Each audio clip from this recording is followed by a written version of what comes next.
Alright, so this is the other Raspberry Pi part. Oh, cool. Pretty small. So, this was like $8. You get the header pins, some other stuff. Let me take a look here.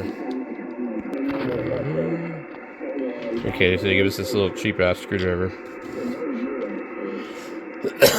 These you'll have to solder in.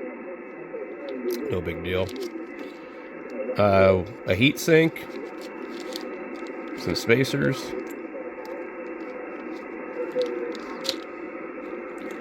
let's see here. You know what I actually might do with this is,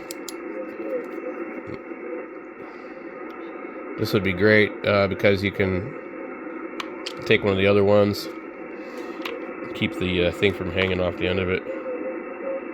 This is an adapter to give you a USB port, which is really cool. And then the mini.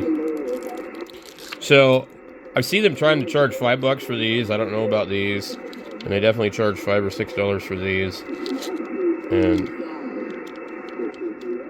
it looks like maybe they left out a heat sink. I don't know, but for $8, this is pretty cool.